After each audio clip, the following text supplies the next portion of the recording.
పూర్వీకి స్వాగతం.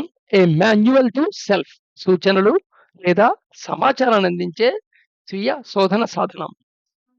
So, right. So, ఇప్పుడు first మన ప్రెజెంట్ ప్రివైలింగ్ స్టేటస్ ఏమిటి? ఇప్పుడు స్లీప్ కరెక్షన్ గురించి మాట్లాడుకుంటామన్నమాట. అంటే మామూలుగా మన రొటీన్ ప్రకారంగా ఏదో ఎక్సెప్షన్ ఏదో ఫంక్షన్ ఉండి, లేకపోతే ఏదైనా ఇంటికి చుట్టాలొచ్చి, ఇంకేదైనా కారణం ఒక ఆహ్, నీకు ఇష్టం లేని ఒక ఈవెంట్ ద్వారా నీ జీవితం గడపవలసొచ్చే ఆ మూమెంట్‌లో అవి ఔట్‌లీనియర్స్ ఇవి పక్కన పెడితే, సాధారణంగా నువ్వు ఎన్ని గంటలు పడుకుంటూ ఉంటావు? ఎన్నింటికి పడుకోవడానికి ప్రయత్నం చేస్తావు? ఎన్నింటికి లేస్తుంటావు?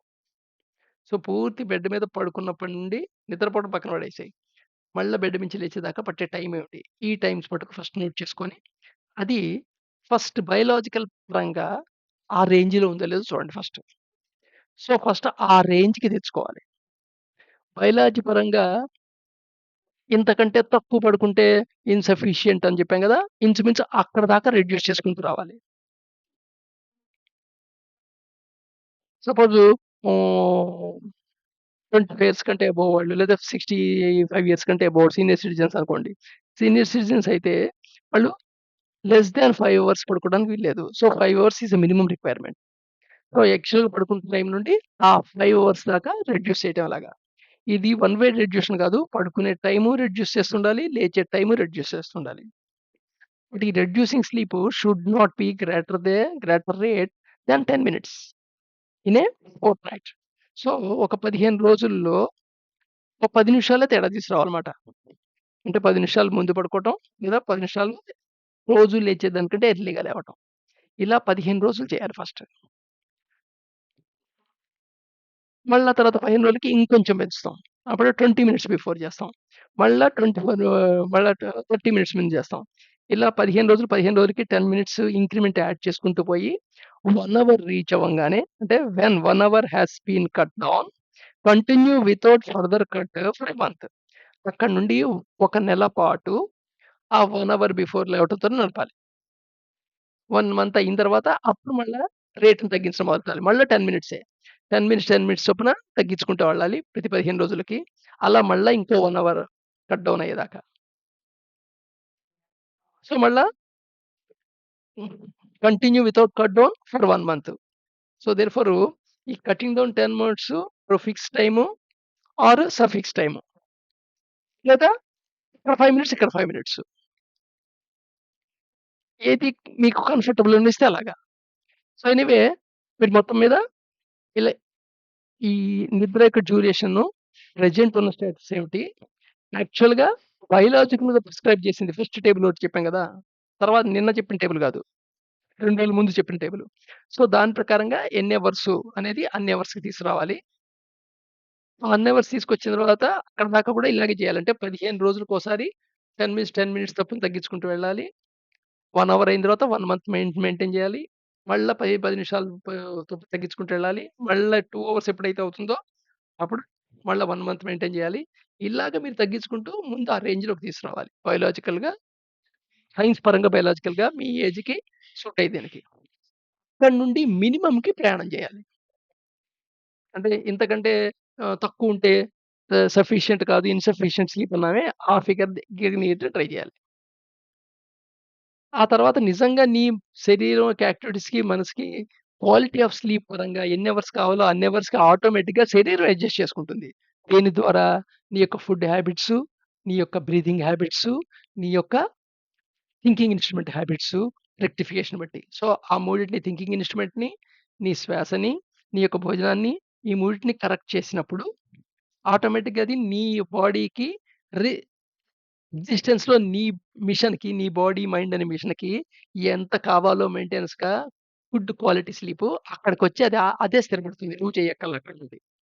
ఆటోమేటిక్‌గా ఆ టైంకి నిద్రపోవటం, మరి ఇన్ని గంటలయిన తర్వాత అలారం లేకుండా నిద్ర లేవటం ఇవన్నీ వచ్చేస్తాయి. సో, చాలా గ్రాడ్యుయల్‌గా చేయాల్సిన పని. ఏదో కోల్పోతున్నాను అనే భావనతో చేయొద్దు. ఏదో గొప్ప విషయం చేస్తున్నట్టు 10 మందికి చెప్పుకోవాల్సిన అవసరం లేదు. సపోజ్ నువ్వు నీవున్న టైం కంటే 2 గంటలు తగ్గించగలిగావనుకో సక్సెస్‌ఫుల్‌గా. ఓ 6 మంత్స్‌లోనో లేదా 8 మంత్స్‌లోనో. ఒక గొప్ప విషయం అయిపోయినట్టు పెద్ద అహంకారం ఫోకస్ చేసుకోవాల్సిన అవసరం ఏం లేదు. జస్ట్ మిషన్‌ని సరి చేస్తున్నావు అంతే. నీ బాడీ అండ్ మైండ్ మిషన్‌ని రెక్టిఫికేషన్ చేసుకుంటున్నావు. అంతకంటే ప్రపంచాన్ని నువ్వేం ఉద్ధరించట్ల. సో, అందుకని అక్కడేదో గొప్ప పని చేసినట్టు గర్వపడాల్సిన అవసరం కూడా లేదు. ఈ ఫ్యాక్టర్స్ కూడా చాలా ఇంపార్టెంట్. నెక్స్ట్ ఈ మెకానిజం గురించి ఎవరిని డిస్కషన్ నేను చేయాల్సిన విషయం లేదు. ఎదురుగుండా వాడికి టీచింగ్ చేయటానికి, నీతులు చెప్పడానికి వద్దు. మీరు ఇంప్లిమెంట్ చేయగలుగుతున్నారా లేదా అనేది ఇంపార్టెంట్. ఇక్కడ కూడా గుర్తుకొచ్చేసేదేంటి మీరు అచీవ్ ఎఫిషియంట్ వాల్యూ ఇచ్చినట్టయితే ఆటోమేటిక్‌గా ఎఫర్ట్‌లెస్‌గా చేస్తారు. కంటిన్యూయస్‌గా, కాన్స్టెంట్‌గా చేస్తారు. ఒక ఎండ్యూరెన్స్ ఉంటుంది సాధనలో. అయితే ఈ ప్రాసెస్ మొత్తాన్ని మీరు ఎక్కడ రిజల్యూషన్స్‌తో చేయొద్దు. డెసిషన్స్, రిజల్యూషన్స్‌తో అబ్రప్ట్ చేంజెస్ తీసుకురావద్దు. ఎప్పుడైతే మీరు డెసిషన్ అబ్రప్ట్ చేంజెస్ తీసుకొచ్చారో ఆటోమేటిక్‌గా మీ థింకింగ్ ఇన్‌స్ట్రుమెంట్‌లో ఉండే ఈ సెంటర్, ఎస్ సెంటర్ వ్యతిరేకిస్తాయి. అవి సహజంగానే వాటి రేషియో ఎక్కువుంది కాబట్టి ఇక్కడ 2:4:8 అని చెప్పాం గదా! 2 ఇంటిగ్రిటీ అయితే 4 యూనిట్స్ ఎమోటివిటీ, 8 యూనిట్స్ సెన్స్ వైటాలిటీ. ఇక ఎమోటివిటీ, సెన్స్ వైటాలిటీ కలిసిందంటే ఇంటిగ్రిటీ ఓడిపోవటం అనేది సహజం.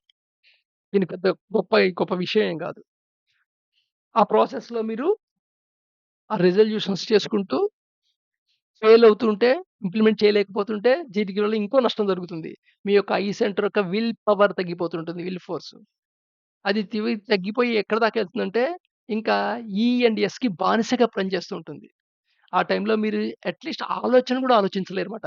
మీరు రెక్టిఫై జేసుకోవటానికి. సో, అందుకని ఫుడ్ విషయంలో గాని, బ్రీతింగ్ దాంట్లో గాని, బ్రీతింగ్ దాంట్లో 3 స్టెప్ బ్రీతింగ్ చేస్తే ఆటోమేటిక్‌గా అది స్లోగానే జరుగుతుంది. బట్ అది కూడా 10 మినిట్స్, తర్వాత 20 మినిట్స్, హాఫ్ అన్ అవర్ అలా పెంచుకుంటూ పోవాల్సిందే. ఇప్పుడు 15 రోజులకే చేంజ్ తీసుకొస్తుండాలి. అది మినిమమ్ నోటీసబుల్‌కి బిలో ఉండేట్టుగా చూసుకొని చేసుకుంటుండాలి. సో, ఇది స్లీప్ రెడ్యూస్ ప్రాక్టీస్. సో, ఇంకో హిప్నోగ్రామ్‌కొచ్చాం. స్లీప్‌కి ఒక క్వాలిటీ ఎవరైనా స్మార్ట్ వాచ్ ఉంటే మటుకు అది వెరిఫై చేసుకోవచ్చు.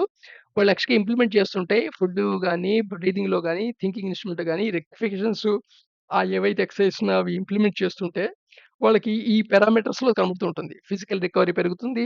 రెస్ట్‌ఫుల్‌నెస్ పెరుగుతూ ఉంటుంది. మెంటల్ రికవరీ పెరుగుతూ ఉంటుంది.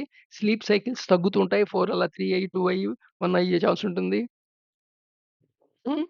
అలాగే oxygen blood oxygen during sleep కూడా ఆల్‌మోస్ట్ ఆహ్, మినిమమ్ డిప్స్ ఉండవు. అంతా అబోవ్ 70% నడుస్తుంటాయి. ఆ! ఆల్‌మోస్ట్ ఆల్ 95, 98 అలా నడుస్తుంటుంది. అండర్ 98 ఏదైతే ఉందో అవి కన్సిడరబుల్ మాట. So, blood oxygen during sleep 90% కంటే తక్కువుంటే అది క్వాలిటీ స్లీప్ లేనట్టు లెక్క. లేదా నీ యొక్క బాడీ మెటబాలిజంలో ఏదో సంథింగ్ ఒక వార్నింగ్ సింప్టమ్ అనమాట. సో, ఇది కూడా ఇంప్రూవ్ అవుతుంది. స్నోరింగ్ ఉంటే స్నోరింగ్ తగ్గుతుంది. సో, స్నోరింగ్ ఉంది అంటే క్వాలిటీ స్లీప్ కాదు. సో, ఈ అన్ని పారామీటర్స్ బట్టి స్లీప్ యొక్క పర్సెంటేజ్ ఏమిటి? ఎలాంటిది ఎక్సలెంటా? అనేది కూడా స్మార్ట్ వాచ్‌లో చెప్తుంటుంది. అవైలబుల్ ఉంటే మీరు దీని యొక్క హెల్ప్ కూడా తీసుకోవచ్చు ప్యాటర్న్‌ని. అలాగే ఇంతకు ముందు చెప్పిన పారామీటర్స్ యొక్క హిప్నోగ్రామ్ ఇది. సో, దీంట్లో రెడ్ కనబడుతున్నవి వేకింగ్ టైమ్స్. అంటే ఆ టైంలో మెలుకువ వచ్చిన టైం అన్నమాట. మెలుకువతో ఉన్నారన్నమాట. బెడ్ మీద పడుకున్నాడు కానీ మెలుకుతున్నాడు. ఏదో ఆలోచన వస్తుంటుంది. At the same time 3 phases of so, ఈ డిఫరెంట్ స్టేజెస్ అన్నమాట. ఎన్1, ఎన్2, ఎన్3 అని చెప్పుకున్నాం గదా! సో, లైట్ స్లీప్, కొంచెం లైట్ బ్లూ ఉంది. కొంచెం థిక్ బ్లూ ఉంది. ఇంకా థిక్ బ్లూ ఉంది. సో, ఇది ఇండికేషన్ అన్నమాట. అంటే టోటల్ వేక్ అనే పదం ఇక్కడ వాడుతున్నాడు గానీ, వేక్ అని అనాలి. ఈ రెండిటికి తేడా తర్వాత తెలుసుకుంటారని చెప్పాను గదా! సో, 4% వేక్ పీరియడ్‌లో ఉంది. 30% ఏమో ర్యామ్ పీరియడ్‌లో ఉంది. అంటే కలలుగన్న టైం ఇది. అలాగే 48% లైట్ స్లీప్‌లో ఉన్నారు. డీప్ స్లీప్ వచ్చేప్పటికి 18% ఉంది. సో, ఇదన్నమాట టోటల్.